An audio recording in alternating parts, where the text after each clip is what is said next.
जूनचा हप्ता जमा होणार आहे। अर्थ खात्यानं निधी वर्ग केलाय आणि लाडक्या बहिणींसाठी आज आनंदाची बातमी आहे। हे लाभार्थ्यांच्या खात्यामध्ये जूनचा हप्ता जमा होणार आहे। सरकारनं केलेल्या पडताळणीमध्ये आतापर्यंत 9 लाखांपेक्षा जास्त महिला अपात्र ठरलेल्या आहेत। ही योजना राज्यातील महिलांसाठी मोठा आधार ठरल्याची भावना महिला आणि बालविकास मंत्री आदिती तटकरे यांनी व्यक्त केलेली आहे। तर लाडक्या बहिणींसाठी एक आनंदाची बातमी आहे, कारण 2 आठवड्यामध्ये हप्ता मिळण्याचा अंदाज आहे। पुढल्या 2 आठवड्यामध्ये हप्ता मिळण्याचा अंदाज वर्तवला जातोय। ई-केवायसी केली नाही त्या महिला मात्र अपात्र होणार आहेत। ई-केवायसी करण्यासाठी 30 एप्रिलची अंतिम मुदतवाढ दिली गेली होती, त्यामुळे आता ज्यांनी केवायसी केलेली नाही त्या मात्र अपात्र होणार आहेत। यंदाच्या वर्षासाठी 28,000 कोटींची तरतूद सरकारनं करून ठेवली। मुख्यमंत्री माझी लाडकी बहीण योजनेला आता 2 वर्ष पूर्ण झाली आहेत। निकष न पाळल्यानं तब्बल 81 लाख महिला अपात्र ठरल्यात।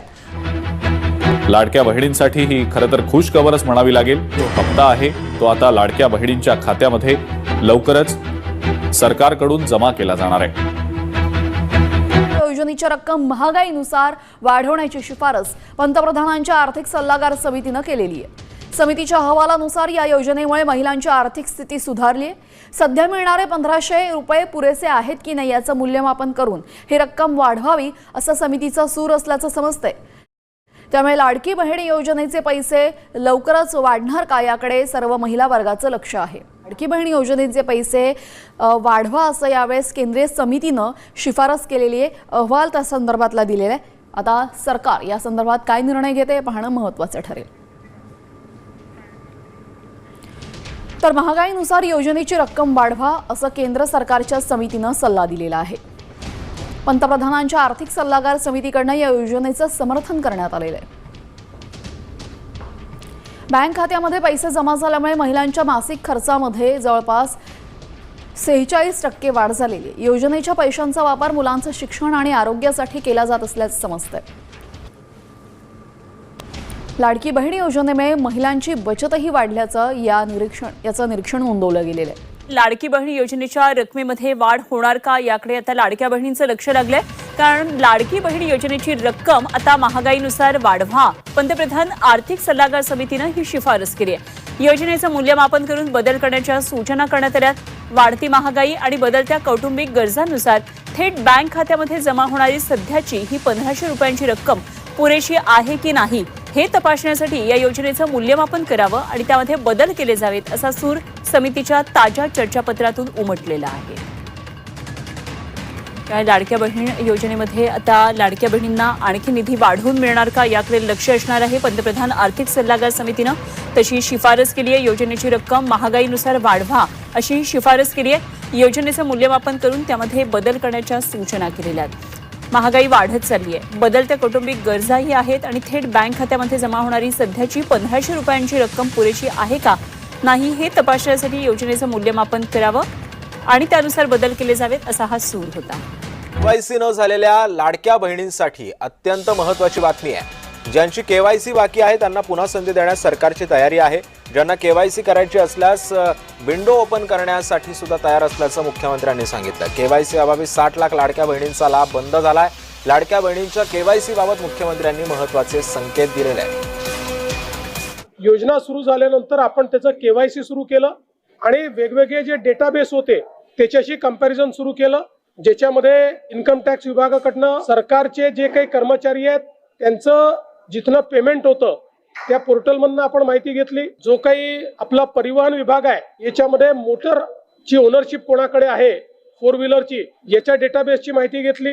रेशन कार्ड याच्या डेटाबेसची माहिती घेतली आणि ही सगळी माहिती आपण ज्यावेळेस कोलेक्ट केली त्यावेळी असं लक्षात आलं की 5 लाख लोक असे आहेत ज्यांच्या घरी सरकारी नोकरी आहे। 14,000 तर पुरुषच निघाले।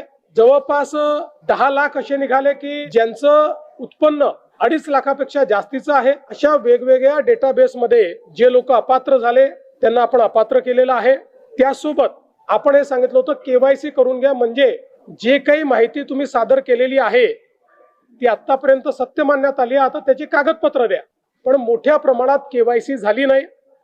आता एक गोष्ट आपण लक्षात घ्या की ज्यांना अर्ज करता येतो, सेल्फ सर्टिफिकेशन करता येतं, त्यांना केवायसी करता येत नाही असं मानणं काही योग्य नाही।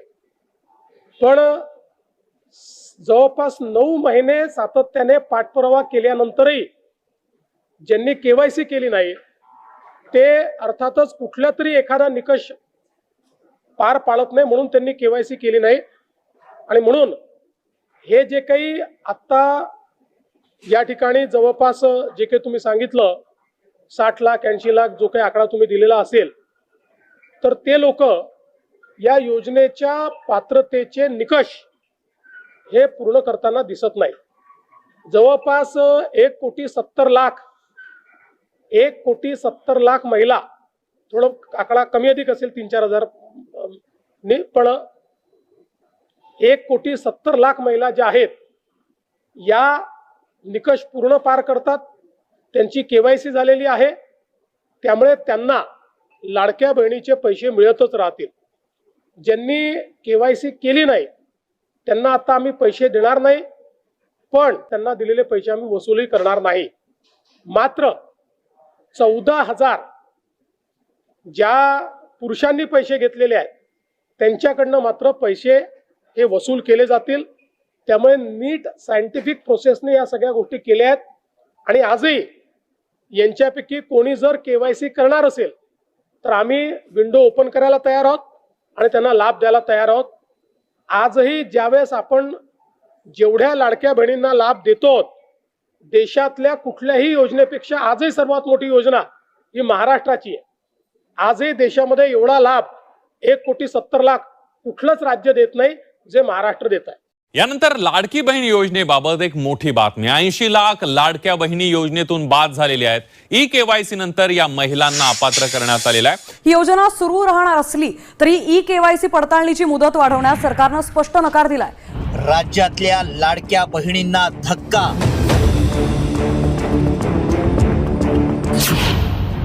80 लाख लाडक्या बहिणी अपात्र.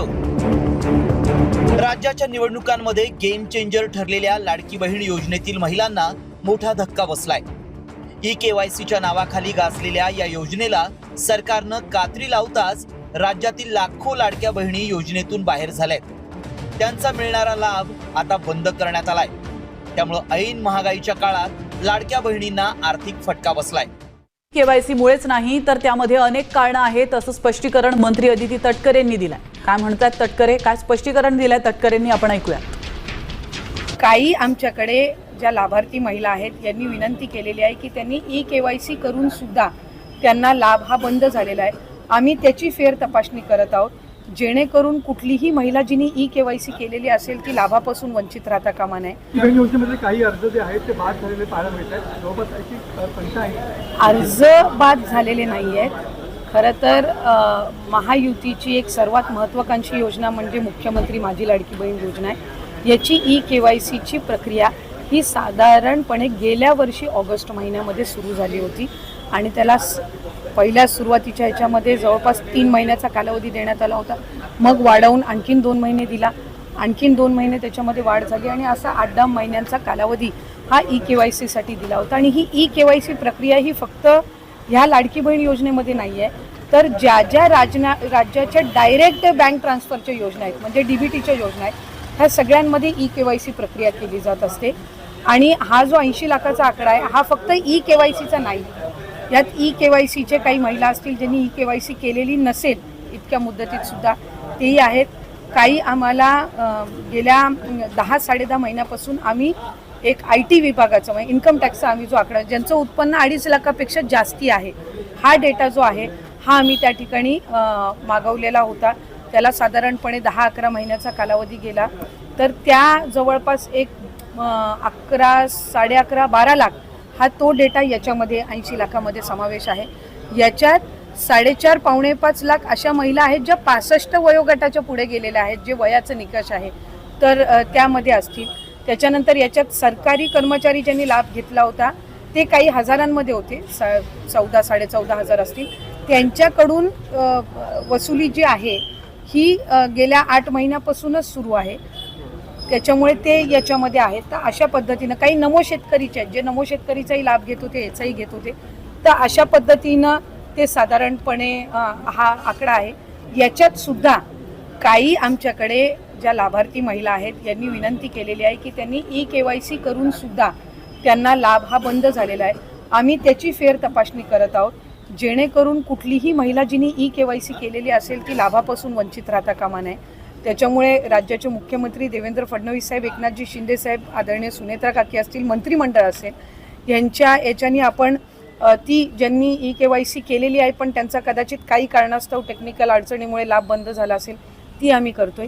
काही अशा आहेत ज्यांनी संजय गांधी निराधार योजना आणि लाडकी बहीण योजना ह्या दोन्हीमधून जे लाभ घेत होते ते छाननीमध्ये कट झालेले आहेत, पण त्यांना दोन्हीपैकी एका योजनेचा कंपल्सरी लाभ हा आपण देणारच आहोत. त्याच्यामुळे जे अशा बाय डिफॉल्ट दोन्हीकडे लाभ घेत होते आणि दोन्हीकडनं त्यांची नावं कट झालेली आहेत, त्यांना दोन्हीपैकी एका योजनेमध्येच तरी 100% त्याचा शासकीय ह्या योजनांचा लाभ हा मिळणार आहे. काही RTOच्या संदर्भामध्ये तक्रारी केलेल्या आहेत. यातल्या 80 लाखामधल्या जवळपास 3-3.25 लाख हे RTOचे आहेत ज्यांचे वाहनं आहेत पण ते लाभ घेत होते. हा एक 6-8 महिन्यापासून डेटा मिळालेला आहे, असा कन्सॉलिडेट करून आहे. पण त्यातल्याही काही लाभार्थ्यांनी म्हटले की आमच्या नावाने म्हणजे निवेदनं आलेली आहेत की आमच्या नावाने कुठलंही वाहन नाही आहे, तर त्याची फेर तपासणी होईल. तर त्या पद्धतीनं आहे. आणि साधारणपणे ज्यांनी KYC चुकवलेली होती त्यांना 30 एप्रिलपर्यंतची मुदत ही देण्यात आलेली होती दुरुस्ती करण्याची. त्यामुळे असं आहे. आणि अजूनसुद्धा फेब्रुवारी-मार्च महिन्याचा लाभ हा आम्ही गेल्या आठवड्यापासून वितरित करायला सुरुवात केली आहे. त्यामुळे हा आकडा किती असेल म्हणजे वितरित केल्यानंतर हा 7-8 दिवसाच्या कालावधीमध्ये लक्षात KYC दुरुस्तीसाठी दिलेली मुदत 30 एप्रिलला संपली. मुदतीत KYC पूर्ण न करणं किंवा नोंदी अद्ययावत न करणाऱ्या महिला योजनेतून बाद झाल्या. योजनेसाठी अर्ज करताना अपूर्ण किंवा चुकीची कागदपत्र सादर करणाऱ्या महिला योजनेतून बाहेर झाल्या. शासनानं निश्चित केलेली पात्रता आणि उत्पन्नाच्या निकषामुळे या महिला अपात्र झाल्या.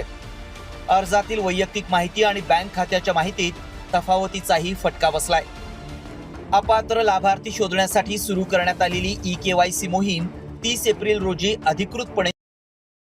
ज्या महिलांची ही प्रक्रिया अपूर्ण राहिली होती त्यांना मुदतवाढ मिळणार नाही हेही स्पष्ट झालंय. लाडकी बहीण योजनेचा तुमचा मे महिन्याचा हप्ता जमा झालाय की नाही, काही लाडक्या बहिणींचा जमा झालेला कसा चेक करायचा, तर लाडकी बहीण योजनेच्या वेबसाईटवरती तो स्टेटस देखील अपडेट या ठिकाणी केला जातो. लाडकी बहीण .महाराष्ट्र.gov.in वरती आतापर्यंत तुम्हाला किती हप्त्याचे पैसे भेटलेले आहेत, तुम्हाला तुमचं युजर नेम पासवर्ड टाकून लॉग इन करून देखील तुम्हाला तिथं माहिती तुमची पाहता येते.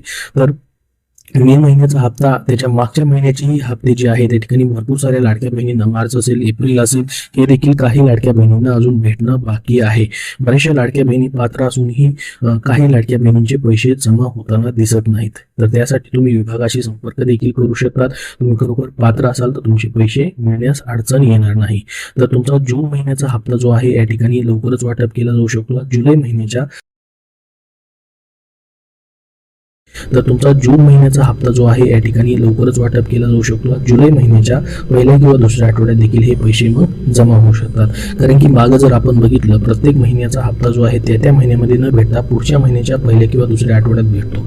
आणि त्याचा अगोदर GR म्हणजे त्याचा निधी जो आहे प्रत्येक महिन्याचा लाभ देण्यासाठीचा मंजूर केला जातो. त्याचा GR आल्यानंतर या ठिकाणी 8 दिवसामध्ये ही प्रक्रिया जी आहे ती सुरू केली जाते.